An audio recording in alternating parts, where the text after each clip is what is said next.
자, 윤석열 유세장으로 갑니다. 솔직히 말씀드리면 윤석열 유세에는 저는 안 봅니다. 왜냐면 보는 순간 피 꺼서 아니 왜냐면 나보다 수준이 떨어지고 선동만 하지. 그러니까 예를 들면 극우 유튜버들이 한참 광화문 가가지고 문 대통령 욕하는 거랑 딱 비슷한 예. 수준이에요. 그거 보는 시간이 내가 어디 있어요. 나는 쉽게 표현하면 다스비도 거의 못 보는데. 그래서 기사로만 봐요. 그러니까 훨씬 더 그 스트레스도가 좀 낮아요. 근데 윤석열이 그 유세장마다 지금 그런 얘기하고 있어. 김정은의 버르장머리를 고쳐놓겠대. 선제 타격. 미친. 그러니까 저 말은 나중에 이제 이재명 후보가 당선돼서 대통령이 되더라도 사과해야 됩니다. 김정은 위원장이랑 조만간에 올해가 가기 전에 또 남북 정상회담을 할 가능성이 굉장히 높잖아요. 그래 만나면 정식으로 그러니까 우리 정치인들이 이게 무리한 해서는 안 될 말을 많이 했다. 좀 모질랐다. 그러니까 우리 모질한 아이가 좀 실수했으니까 좀 그냥 한번 눈 감아 달라 이런 식으로라도 외교적으로 분명히 사과 표명을 해야 되는 거예요.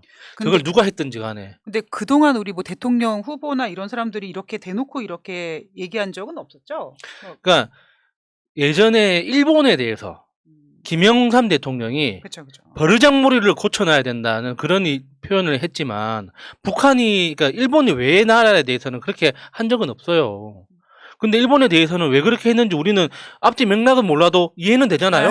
또 그렇게 할 만했겠지라고 이게 받아들일 수 있는데 우리도 항상 3시 방향은 동의하잖아요. 근데 이 북한에 대해서 이렇게 이야기를 하는 건 그러니까 정말 너무 유아기적인 맞아요. 그러니까 그게 막 태어난 갓난아이들이 자기 고추 만지면서 노는 듯한 그 정도 수준의 사고방식밖에 안 되는 거예요. 아니 근데 이런 게 통한다는 거잖아요. 그러니까 이 지지자들은 예전에 우리가 했던 비슷한 양상이긴 한데 윤석열이 좋아서 모인 게 아니라 문재인이 싫어서 모인 사람들이었기 때문에 이게 혐오라던가 저주 이런 것들만 장사가 되는 거예요. 내가 뭘 어떻게 하겠습니다 이런 이야기가 나오지도 않을 뿐더러 나와봤자 호응이 없다는 거지. 그리고 윤석열 후보의 윤석열의 이 말이 김정은 위원장을 버르장머리 어떻게 고쳐요? 아니 그러니까 이게 허세도 이런 허세가 없는 게 지금 우리가 뭐 우크라이나 뭐 이 상황도 보고 있긴 하지만 전쟁 나면 안 되는 거야. 사람들이 잘 모르는 게 하나 있어. 우리 쪽 주변에도 그런 사람들이 있어. 내가 상대방이야. 내가 그 총선 때 봤던 장면 중에 하나인데 엄연히 존재를 해. 근데 저쪽은 심정적으로 우리 편인 사람들이야. 쟤들 죽여라 하는 사람들이 있어. 난 잘못됐다고 봐. 그 상황을 인정을 해야 될 거 아니에요. 최소한. 같은 편들끼리라면. 예. 김정은, 북한은 궁극적으로는 통일을 해야 될 대상이기도 하지만 서로 이렇게 총소리 나고 하면 경제가 망가지기 때문에 북한에 대해서 선제 타격은 사실상 현실적으로 불가능해요. 선제 타격 자체가. 그럼 북한을 살살 달래서 전쟁 준비 그만하게 만들고 핵을 포기하게 만들어서 우리가 북한이라고 하는 그 땅을 경제로 이용해 먹을 수 있는 그 머리를 써야 된다고. 근데 김정은 버르장머리를 고쳐놓겠대. 술로. 그냥 이놈 해가지고 그냥 하려는 건가? 막상 김정은을 만나면 앞에서 찍소리 못할 것 같은 사실 성향이잖아요. 그렇죠. 이 사람은. 쫄보 스타일이죠. 그리고 전쟁이 얼마나 무서운지 모르기 때문에 본인은 그런 아버지의 백으로 부동시로 빠졌다라는 의혹이 가득 차 있는 상황에서 푸나님이나 5.18을 겪어본 푸나님이나 아니면은 그 간첩 여기 나갔던 사람들 그런 군인들이 경험 있는 사람들은 전쟁이 얼마나 무서운지 알잖아요. 유사 상황만 되더라도. 근데 그런 거를 전혀 모르는 상태에서 이렇게 국민을 위험에 빠뜨리는 말을 이렇게 한다는 것 자체가 그런데 이걸 또 버르장머리를 고쳐놓겠다는 거는 또 그 안에서 자기를 돋보이고 싶어 하는 거잖아. 내가 정은이 이렇게 할 수 있어. 그러니까 그게 이제 안방 장비라고 딱 정리했었잖아요. 그냥 찌질이에요, 찌질이. 네. 제가 지금 되게 순간적으로 되게 그 더러운 상상을 한번 해봤는데요. 제가 그 윤석열의 뭐 족발, 발 뻗은 것부터 여러 가지 중에 제가 제일 싫어하는 게 뭐냐면 사타구니 한번 이렇게 굽고 빵 이거 되게 싫어하거든요. 아이고 왜? 근데 김정은 만나가지고 너 그러면 안 돼. 빵 터졌네 진짜. 씨. 세상했어. 아니 그러니까 이게 대통령이 되면 안 되는 사람이잖아요. 그냥 극우 유튜버가 북한이 뭐 미사일 쐈다 그러면 광화문에 모여갖고 김정은을 규탄한다 하면서 버르장머리를 고쳐넣겠다는 건 또 뭐가 달라요. 이런 워딩 쓰면 안 된다고. 큰일 난다고요. 그렇죠.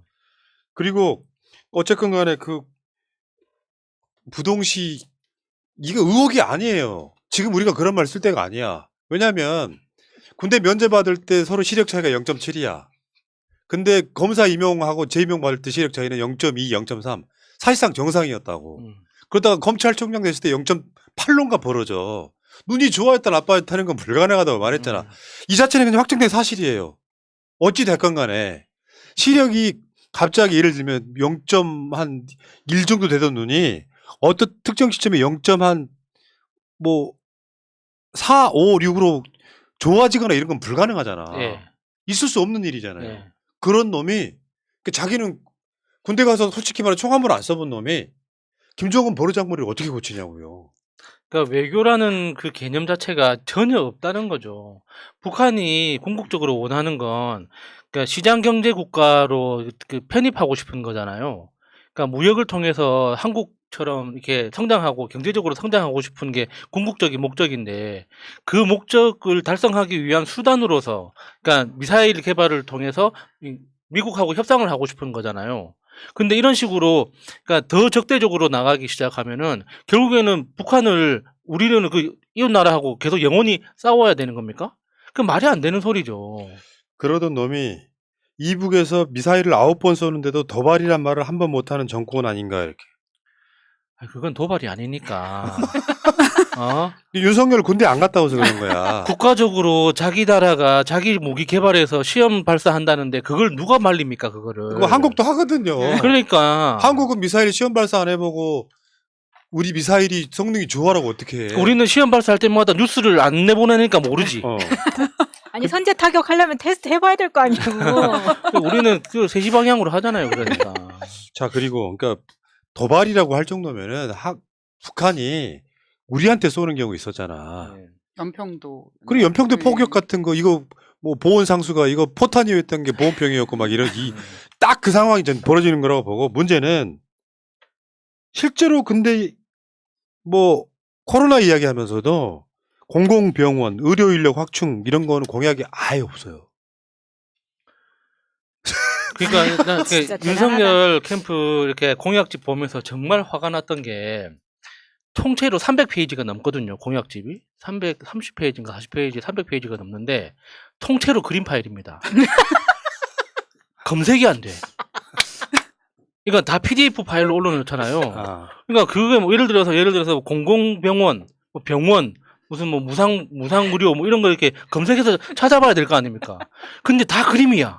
검색이 안 돼. 그래서 처음에 몇 페이지 보다가 포기했습니다. 부끄러우니까. 아니 진짜 나 이해가 안 됩니다. 검색 못하게. 그 동네 그 실무자들은 뭐 하는 겁니까? 그 동네 애들은? 아무튼 계속 색깔론 뭐 민주당이 북한의 약점 잡혔냐 같은 이런 색깔론 계속 하면서도 실제 우리 코로나라든지 이런 상황에 지금 대통령이 되는 순간이요. 대통령이 제일 먼저 해야 될 일이 방역과 민생이에요. 근데 공약이 하나도 없어. 현실적으로 또 뭐 요즘에 그렇다잖아요. 5년에 한 번씩 팬데믹이 온다고. 또 뭐가 나올지 몰라. 이제 뭐 코로나가 나올지 뭐 메르스가 나올지 모르는데 그러면 미리 준비해야 되잖아요. 그 공약은 하나도 없는 상태에서 색깔로만 제기를 해. 김정은의 버르장머리를 고쳐놓겠다. 어처구니 없나. 나 부끄러워서 말을 못하겠다니까. 최소한 군대에 뭐 많은 분들이 갔다 오셨지만 군대에 안 갔다 온 사람이 그것도 자기 사법시험을 위해서 부동시라고 조작해서 안 갔다 온 사람이 할 말은 아닌 것 같고요. 그 윤석열은요. 유세 현장에 가면 어떤 모습일까요? 한번 볼까요?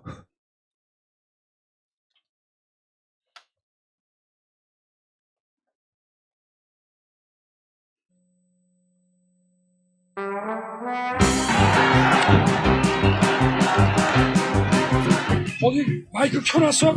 내가 목이 쉬어서 목소리가 안 나오는데 마이크 닫고. 시민 여러분 좀 마이크를 바꿨습니다.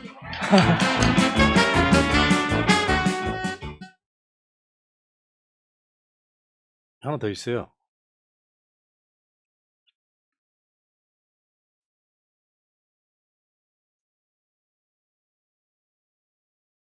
자기 스텝인데 자기 스텝한테 삿대질하는 죄송하다고 조아리고 그 무대 뒤쪽에서는 저런 식인 거예요. 또 이게 무대 위에서 제가 봤던 거 하나가 그러니까 청년 주택 관련된 공약 발표하면서 청년 대표를 무대 위로 올립니다. 그래가지고 그 공약을 발표를 해요. 그러니까 그 윤석열이 앞에 그 서로 마주보고 서고 그 상태에서 사회자가 공약 내용을 발표를 합니다. 그러고 나서 윤석열이 그냥 무대 밑으로 가버려요. 청년하고 악수 한 번 안 하고 그냥 쌩 지나서 가버립니다. 그 진짜 이상한 사람 아닙니까? 이게 아니 지금 방금 그 저 장면도 그래요. 이렇게 사람이 와서 이야기를 하는데 이렇게 해버리잖아요. 저리가 이렇게 하고 다른 사람이 와서 이제 약간 말리는 것처럼 이렇게 한단 말이에요. 이게 보통은 자기 지지자나 저렇게 하대하지 않거든요. 뭔가 직거러지 안 맞은 거죠. 그러니까 이게 이재명 후보 같으면 절대 못할 일. 이재명 후보 반말도 잘 안 합니다. 아는 사이라고 해도 전혀 그런 게 없는 과에 좀 가깝고요. 예전에는 아마 안 그랬을 것 같은데 성남시장 2번 하고 경기도지사 하는 과정에서 굉장히 진화한 인물 중에 하나예요. 옛날에 좀 그 지역 내에서 좀 거칠었을 것 같은 느낌이 있고 그게 예전에 식당에서 담배 피우던 장면 그 사이에 국민에 대한 태도가 굉장히 좀 좋아지면서 퀄리티가 높아진 이런 느낌이 들고 윤석열 봐요. 자기 스텝한테도 저렇게 자기 간에 뭔가 마음에 안 드는 게 있었던 거죠. 어떤 상황인지 모르지만 왠지 그 스텝은 용하지 않아서 그러지 않았을까요? 그리고 지금 그 반말했던 대상이 국회의원입니다. 전주에라며. 예. 그러니까 저게 공중파를 탄 장면이에요. 그러니까 유세 현장을 공중파에서 가끔 이렇게 유튜브 같은 걸로 내보낼 때가 있거든요. 근데 저게 생방으로 나간 거예요. 근데 우리 사람들이 보기에는 마이크가 다 제대로 들리고 있었는데 윤석열 귀에 잘 안 들렸던 거예요. 그러니까 가서 뒤에 가서 마이크 가지고 꼬라지를 낸 거죠. 지금. 볼륨이 작았던 그런 느낌이네 그럼. 마이크 다 꺼! 막 이러잖아요. 어떻게 그렇게 할 수 있어요? 저게 만약 이재명 후보 저랬다면 또 갑질 논란, 로봇 학대 뭐 이런 식으로 마이크 학대, 마이크 학대. 국회의원 학대 어마어마하게 나왔을 거야. 근데 딱 돌아서서 아무 일 없었다는 듯이 시민 여러분 딱 이러잖아요. 그 웃는 모습 있잖아. 무섭죠. 진짜 가식적으로 보이죠. 그 토론 때도 그런 얼굴 표정 나오잖아요. 쫄릴 때. 웃는 그 표정 예. 굉장히 가식적으로 웃는 거. 예. 진짜 독특한 캐릭터입니다. 요게 이제 갑질이 일상화인데 왜 족발 신발 올리는 거 예. 그거는 역대급인 장면 중에 하나인 것 같아요. 정치인은 절대 안 되는. 그러니까 그 장면은 지금도 어쩌다 존재하는 동네 양씨들 아 양아치들. 그런 사람들이나 가능한 장면을 연출해 버렸잖아. 만약에 대선 나오다가. 그런 사진 하나 찍힌 사람은 구의원도 출마 못할 걸요. 초반에 상대편에서 그 사진 갖고 돌려버리면은 초반에 끝나는 쩍벌도 거예요. 있었잖아요. 쪽벌 굉장히 예. 유연성이 예. 좀 좋은 것처럼 보이죠. 네. 자, 아무튼 그 이야기는 여기까지 하겠습니다.